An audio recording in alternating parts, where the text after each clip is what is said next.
هاي يا جماعه، ازيكم عاملين ايه؟ ويلكم تو ماي يوتيوب شانل. لو انتوا اول مره تشوفوني ويلكم باك، لو انتوا اوريدي عاملين لي سبسكرايب. قبل اي حاجه، انا عارفه ان انتوا ممكن يكون عندكم اسئله كتير، ان ليه نور قاعده في الارض، ليه نور مش في اوضتها او في اللوكيشن الطبيعي بتاعها، وايه اللي مبهدلها البهدله دي؟ الاجابه هي يا جماعه ان انا مطروده من اوضتي، مش عارفه اصور اليوتيوب فيديو ومش عايزه اتاخر عليكم، فقررت ان انا هطلع في احسن مكان فيه اضاءه في البيت في الساعه اللي احنا فيها دي، وهصور الفيديو.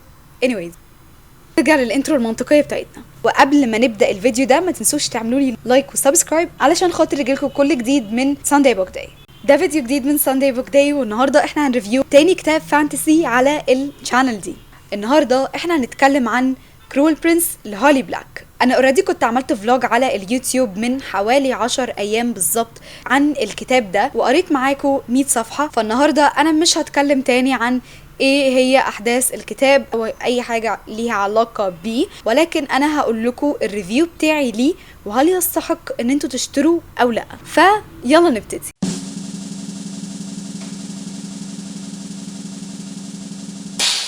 اوكي، بعد ما فكرت شويه حسيت ان ممكن مش كل الناس تبقى عايزه تتفرج على ريدنج فلوج، فهقول لكم باختصار شديد جدا فكره او قصه الكتاب، مش هاخدكم في جوله سريعه فيه. بصوا يا جماعة، القصة بتاعت الكتاب بتتكلم عن بنت اسمها جود ورحلتها في عالم خيالي اسمه الفيري. البنت هي بشرية عادي زينا جدا، وفي أول الكتاب خالص القصة ابتدت بجريمة قتل. مامتها اتقتلت من كريتشر غريب قوي، شكله كأنه out of the world، يعني هو شكله alien أو جني بشكل ما. خدها الشخص ده اللي هو اسمه مادوك، وخدها وراح عالم الفيري. طب الشخص ده قتل مامتها ليه؟ هو كان جاي ياخد بنته ويرجعها تاني للعالم بتاعه، وبنته دي مش جود، هي اخت جود، بس هو راح ما لقاهاش هي لوحدها، لقاها هي واتنين كمان، فخدهم ايه يعني ايه باكج كده. وفي نفس الوقت كتر خيره العيال يعني كتت يت. فراحت جود واخواتها من عالم البشر لعالم الفيري وقعدوا معاهم هناك. جود بقى هي كانت اكتر واحدة في اخواتها عايزة تندمج في العالم ده، وعايزة تثبت للكريتشرز الغراب دول ان هي قوية وذكية جدا زيهم وما تقلش اي حاجة عنهم. هي دي قصة الكتاب، رحلة جود في انها تثبت نفسها للناس دي وتحصل على some sort او some portion of قوة علشان تثبت نفسها ليهم. الجزء الاول. الجزء التاني، الاسرار اللي جود اكتشفتها في رحلتها دي، والمصايب اللي حصلت والكونسيكونسز اللي ترتبت على المصايب اللي حصلت and so on. ايه علاقة اسم الكتاب The Cruel Prince وهو بيتكلم على واحدة اللي هي جود؟ هقول لكم. وسط الهيصة دي كلها كان في برنس اسمه كاردن ده كان من القصر الملكي، وكان هو من سن جود وحاططها في دماغه قوي، انتي مش زيي، انتي بشرية وانا كريتشر اقوى منك بكتير، انتي مش تثبتي نفسك لينا وعمرك ما هتكوني مننا. فكاردن كان دايما هو ضد جود هو واصحابه، وكانوا بيأذوها اذى شديد قوي من تنمر، رخامة، وفي الاخر تطور الموضوع القتل، ان هما بيحاولوا يقتلوها. هو كان كرول برنس. اوكي يا جماعه، بصوا، هو في حته صغيره قوي قوي قوي قوي قوي عايزه اقولها لكم، بس at the end of the story كاردن مش هكمل حاجه كرول برنس. مش هقول ايه هي الحاجه، انتوا بقى استشفوها، علشان انا لما باجي اقول لكم اي هنت ناس بتخش في الكومنتس تقولي انت ليه عملتي كده، فانا مش هقول، انا ما قلتش حاجه. ودي كانت قصه الكتاب باختصار. وهدي بقى ريت للكتاب ده هيكون 10 من 10 لأسباب كتير قوي.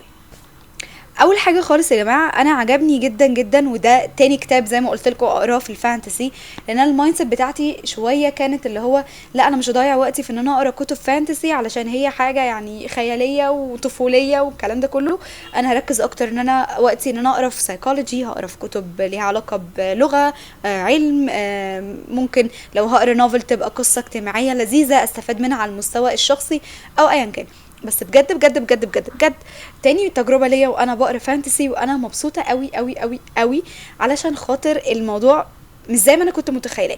اول حاجه الموضوع مش طفولي، تاني حاجه الموضوع بجد انترتيننج موت. بالنسبه بقى لهولي بلاك فهو انترتيننج جدا موت قوي خالص قوي. عجبني في هولي بلاك اول حاجه الديفلوبمنت بتاع الشخصيات بديفلوب بطريقه لذيذه، بطريقه كويسه، مش بجنان يعني، ستيب باي ستيب هو ماشي مظبوط، وفي نفس الوقت it makes sense، الموضوع منطقي. تاني حاجة عجبني جدا وصفه للعالم الخيالي ده بأدق التفاصيل. يعني الكاركترز بتاعت العالم ده اللي هو الفيريز او الجوست اللي كانوا موجودين او ايا كان، كان واصف شكلهم ولبسهم وطريقة كلامهم، كان واصف الانفايرمنت اللي هم فيها، في سيت اب حلو قوي للكالتشرال كمان باك جراوند بتاعت العالم ده، وكمان الهيستوريكال باك جراوند بتاعته. يعني كنت حاسة انه عالم بجد يوصف عالم بجد او كلتشر بجد. فالموضوع كان لذيذ قوي، وزي ما قلت لكم يمكن ده اللي خلاه منطقي. تالت حاجه الدايلوجز كانت لذيذه وانترتيننج جدا في الكتاب ده، وعجبني ان هو كان حاطط شويه سنس اوف هيومر، فالموضوع ما كانش كله قفش قوي بما انها قصه يعني كفاح in a way or another لجود. اخر حاجة عجبتني جدا جدا جدا في الكتاب ده هو النهاية بتاعته. دايما الكتب اللي بتبقى عليها ضجة او هايب كبير او كتب اللي هي بتصنف انها كتب قوية، ليش منهم في الاخر موضوع النهاية ده. حاجة خالص، هل ارشحه لكم ان انتوا تقرأوه او لا؟ بصراحة ارشحه لكم لو انتوا بتحبوا الفانتسي وبتحبوا تقروا الوان جديدة، ان انتوا تقرأوا ذا كرول برنس لهالي بلاك. انترتيننج ولذيذ جدا، وبجد انا متأكدة ان هو هيعجبكم. اضيف حاجه كمان، البلايز بتاعه سانداي بوك داي او للبروجرام اللي احنا بنعمله ده اللي هو ما بينزلش كل يوم حد، وانا معرفش انا ليه بسميه سانداي بوك داي وهو ما بينزلش كل حد، بس اللي حصل anyways. هضيف حاجتين دايما ان شاء الله هيكونوا معانا كونستنت. اول حاجه خالص الانجليش ليفل بتاع الكتاب ده. الانجليش ليفل بتاع الكتاب ده متوسط، يعني هو مش صعب ومش سهل. يعني اللي بيقرا انجليش او اللي بيحاول يتعلم انجليش هي عادي هيمشي فيه وهيقرا وهيفهم وهيعمل كل حاجه. بس زي ما بقول لكم دايما في اي ريفيو او في اي فيديو بعمله عن how to read English books، ان انتوا لازم تصبروا على نفسكم وانتوا بتقراوا كتب انجليش وتقراوها بالراحه وتستفادوا جدا من الكلمات او الفوكابولري اللي هيطلع لكم من الكتاب ده، علشان خاطر هتلاقوه متكرر في الكتب التانية وهتستفادوا منه على المستوى الشخصي وانتوا بتتكلموا او بتمارسوا اللغه. فالكتاب ده مش صعب خالص، عشان انتوا دايما بتسالوني في الكومنتس. ممكن ان انتوا لو انترستد او مهتمين في الانجليش ان انتوا تجيبوه وتقراوه بمنتهى السهوله او بمنتهى الاريحيه. اخر حاجه خالص، هل في اجزاء كده يعني ولا لا، او ايه السن المناسب ليه؟ فهو السن المناسب ليه ممكن يكون 17. في اجزاء مش لطيفه، انا كنت في الريدنج فلوج وانا بقرا نبهتكم منها تقريبا الصفحة 170، خلوني اتأكد، هو بالظبط من اول 168 او 165 لحد 100 حاجة و70. يعني في 10 صفحات كده دول اللي يعني سكيبت علشان مش ألذ حاجة. يعني احنا كده كده عارفين ان ده طريقة الكتابة الكتب الانجليش او الكالتشر الويسترن، فاحنا ملناش دعوه بيها، احنا عادي هنقرا ونستمتع بقصة الكتاب وهنسكيب الاجزاء اللي مش كويسة منه. فسكيبت ان الناس بتسألني. اخر حاجة، مش عارفه قلت لكم اخر حاجه من شويه ولا لا، بس هي بجد دي اخر حاجه. انا جايبه الكتاب منين؟ انا يوجولي بجيب الكتب بتاعتي من الزمالك، من الشارع اللي هو اسمه 26 يوليو. بيبقى فيه واحد قدام وينبي قاعد كده على شجره، عنده نيوز بيبرز ومجلات غاليه قوي، وعنده بقى تحت المجلات دي زي فرشه كتب بتبقى لذيذه. الكتب دي يا جماعه مش كتب هارد كفر، مش كتب اوريجينال.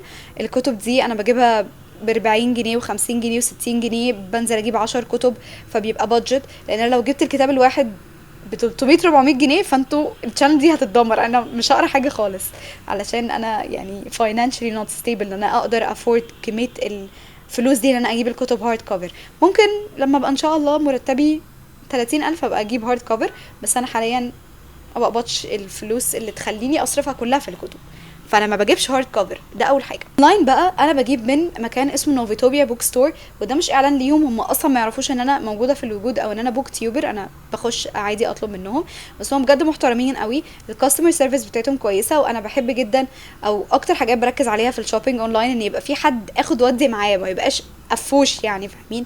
لو في مشكله في الكتاب عادي يرجع، في مشكله ان انا عايزه الكتاب ده بيروح يجيبه لي، لو سمحت عايزه الدليفري يكون اسرع بيخلي لي الدليفري اسرع. يعني هم بجد ناس سهله قوي. برضو كان عندي اكسبيرينس كويسه مع كيف بوك ستور وشكمجيه بوك ستور اون فيسبوك. هسيب لكم اساميهم هنا، ممكن كمان اسيب اللينك بتاعهم لو ينفع في الكابشن. وتاني هقول لكم ده مش اعلان، الناس دي ما تعرفش ان انا بوك تيوبر وما باخدش منهم ولا ربع جنيه ومش عايزه، بس انا بقول لكم علشان اسهل عليكم وعلشان ارد على اسئلتكم اللي بتسالوها لي في الكومنتس. وبس كده احنا وصلنا لاخر الفيديو، اتمنى يكون عجبكم. لو عجبكم بليز قولوا لي في الكومنتس. بما اننا على اليوتيوب اعملوا لي سبسكرايب.